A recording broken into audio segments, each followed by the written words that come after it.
Alright guys, it's your boy Meek here from failtech.co.uk. I'm sorry about the placement of everything, my microphone's down there, so that's going to be a fun video. Anyway, Morgan's here, and he's got a Nexus 5, and I have a Galaxy Nexus and a Nexus 4, so what we thought we'd do is put them together and just see which one is probably the best for the money, or just the best overall. It's kind of obvious which one's the best overall, but I don't know, there's some surprises in there. So to start off with, they're made by different companies. So the Galaxy Nexus was the first one to come out, then it was the Nexus 4, then the Nexus 5 consecutively. So none in the middle, and there were some before and some after, but they're irrelevant for this video. So the Galaxy Nexus, the name kind of says it all, it's made by Samsung, so they made the first one. They're both the Nexus 4 and the Nexus 5 are actually made by LG. Now, if you don't know, LG kind of make the best phones on the market at the moment. They're not the highest selling, but they're, in lots of techies' opinions, more premium, and they have better features than the others. So that's a good start for those, to be honest. Build quality, the Samsung one is very Samsung-y, if you know what I mean. The Galaxy Nexus is very Samsung-y, so lots of plastic used. There's a curved glass panel on the front, so it's slightly curved. It wasn't, the LG G Flex was the first to do this. There were many phones that actually were curved before it turned into a bit of a gimmick, and now everyone wants to do it. But so the Samsung Galaxy Nexus was slightly curved, and it was kind of inward instead of, so if you were holding it landscape, it would be curved like that. It wasn't kind of like a really awkwardy portrait kind of curve thing, which makes absolutely no sense. Very Samsung-y, very kind of reflective of what their company was about at the time. So removable back, removable battery, removable SD card. That's actually the only one that can do all of these things. The others can. So yeah, kind of very Samsung-y in terms of the way it feels. It's actually the slowest, obviously being the oldest, but it still runs Android 4.0, but I think we've got 4.4, we got KitKat on there. And with Cyanogen, you could probably take this up to 6.0 if you found a decent enough ROM. I mean, I don't know how I got my Nexus 4 up to 6, so you could probably do it with this as well.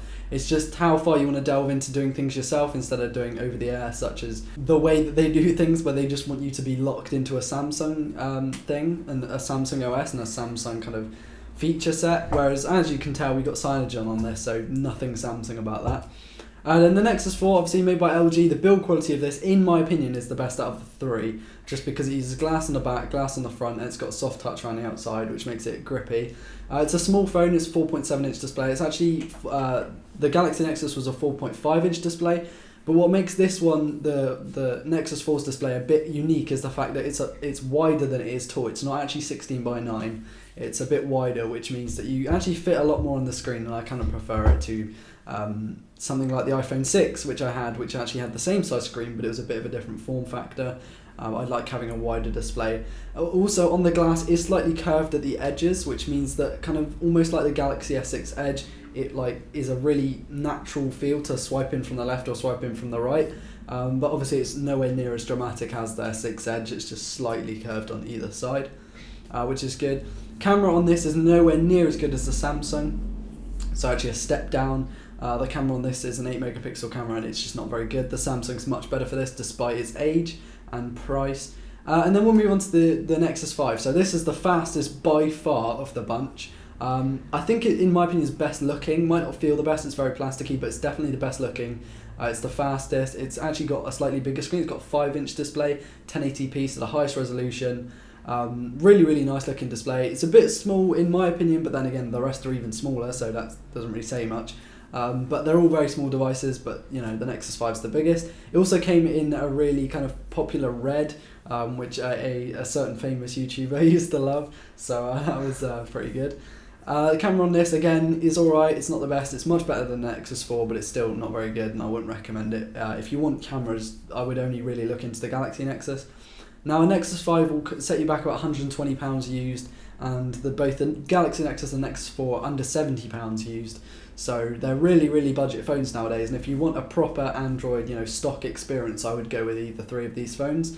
If you leave them stock and don't install Cyanogen, just stock Android is the best kind of Android. It's the best experience on Android. And if you want to delve into Cyanogen, then you're just going to unlock your phone's potential and just make it boom, because really Cyanogen is the best way of making your phone perform. I turned my Nexus 4 from a really annoying lump of crap into what seems like quite a modern phone, just with a bit of a software change, thanks to ribbit.dll. So if you're watching this, then thanks, Rib. Out of the three, I would probably recommend the most the Nexus 5 just because of its speed, performance and reliability, and if you install Cyanogen on that, you're just going to go ham. I would recommend the Galaxy Nexus for its camera, its gimmicky curved display, and the fact that it's also the cheapest, and the Nexus 4 if you really want a proper good built, well built Nexus or older Nexus, I would go with this one.